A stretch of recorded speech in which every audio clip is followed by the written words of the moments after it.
Xo'p, assalomu alaykum ustakalar. Qaranglar, hozir xo'p kat yo'l.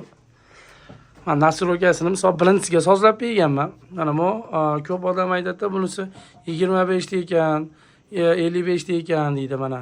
Bu misol uyda harorati necha gradusga qo'yish misol mana. Misol hozir 50 gradusga misol qo'ydim. Bu hozir kat yo'lning ichida suvning harorati bu. 55 gradusga olib chiqib o'chdi degani. Xo'p, yo'q, men buni 55 ga qo'yib berganman. 55 ga qo'yib turib, ko'kida mana saqlanadi, ezilinadi.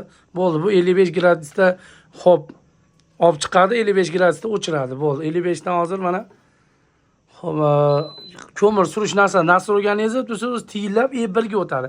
E1 ko'mir surishi 43 sekund ko'mir suradi. Xo'p, E2 60 600. Bu 600 1 daqiqa 60 soniya. 600 soniya 10 daqiqa degani. O başa 10 daqiqada bir marta ko'mir suradi. 10 daqiqa yonadi, 10 daqiqadan keyin ko'mir suradi. Agar 10 daqiqaning ichida ko'mir surilgan ko'mirda agar yoqib yorsa, misol aytayotgan gradusga olib chiqib bersa surmaydi. Keyin yana o'chadi, gradusga tushgandan keyin o'zini yana o'sha soatda ketib yana chiqarib beradi. Xo'p, bu E2 ventilyatorda nima desam bo'ladi? Ventilyatorda havo kuchaytirilishi. Men hozir buni srochni isitish uchun 75 ga qo'yganman. O'zi maksimal topli pol bo'ladigan bo'lsa 60, 50 ash atrofiga qo'yib qo'yasizlar. Batareyka bo'ladigan bo'lsa 50. Xo'p, bu 4 0 bo'lib turish kerak. Xo'p, 5 3 ta 9, 6 3 ta 0. Bu 7 bu sekund. Misol mana hozir 55 gradusga qo'yib qo'yganmiz. Bu 53 ga tushganda yonadi. Motor, ventilyator motor ishlaydi, vizillat yoqadi. Xohlasalar buni 60 ga qo'yasizlar, xohlasalar buni misol 2 ga qo'yasizlar, xohlasangiz 5 gradusga tushganda tars pastga 50 deng, 55 ga qo'yganimizdan 50 ga tushganda yonadi. Xo'p, 55 ga chiqqanda o'chadi. Buni men 2 ga qo'yib qo'yganman. Xo'p, bu hamma 8 45 turadi. Qiziq, xo'p bu 15 turadi. Bu 11 10 turadi, bu 11 bo'ldi.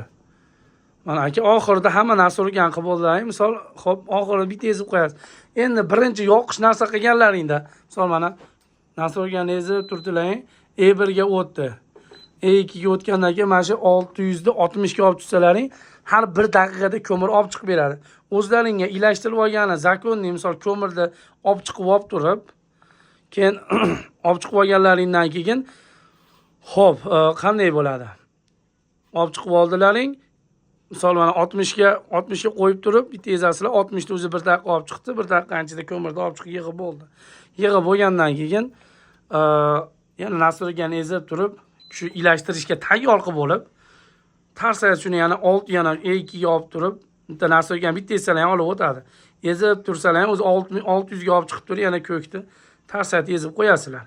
Bo'ldi. Endi ilashtirishdan oldin misol ko'mirni olib chiqib ham yo'qdi tayyor qildilar. Xo'p, kat yo'lni o'chirdilar, kat yo'l o'chdi. Mashinaga o'xshagan mayda chuyda o'tinchalarni yig'ib to'g'irlab olib, mana mana shu yerga 4 donani xo'p qo'yasizlar. 5-6 donani qo'yib, katta-kattalardan qo'yib yoqib, ilashtirib o'tga misol o'tga ilashgandan keyin o'zi sekin yongandan keyin kelar. Eshigini tirs yopib, miyasini bitta yoqasizlar. Bo'ldi, sizlardan boshqa hech nima kerak bo'lmaydi. Havosini chiqarasizlar, qolgan hamma yoq iltimos. O'zbekcha gapirdim. Yaxshilab ko'rib, ana qilinglar. Masalan bo'ladi. Eshitib ko'ringlar, iltimos. Sog' bo'linglar.